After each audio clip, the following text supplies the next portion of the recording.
This is David Oman, and David lives in a haunted house. Yeah, we know how that sounds. It sounds nuts, right? Especially considering he doesn't live in anything that looks anything like what people think of when they think haunted house.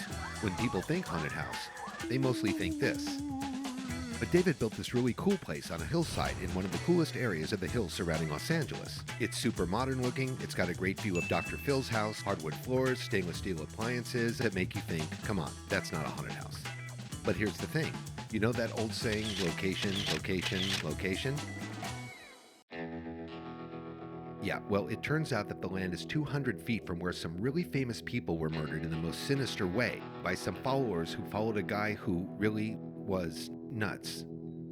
In a scene described by one investigator as reminiscent of a weird religious rite, 5 persons, including film star Sharon Tate, were found dead at the home of Ms. Tate and her husband, film director Roman Polanski. Yeah, there you have it. David's house is conveniently located on the famous Cielo Drive next to the property where the notorious Sharon Tate murders took place. And the crazy thing is, that house was being demolished at the same time David was building his. And David's builders were getting pretty spooked by some pretty spooky stuff during construction. Hey, I hear these noises, these footsteps and voices upstairs. And I'm alone, or at least I'm supposed to be. So I go up and I look and I find nothing. I even came out here and it was nothing.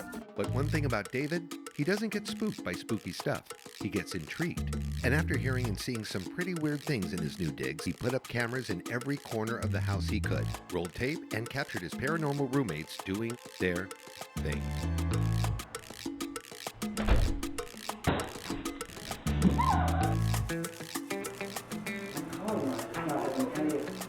My hair got pulled. What? I'm not joking, my hair got pulled.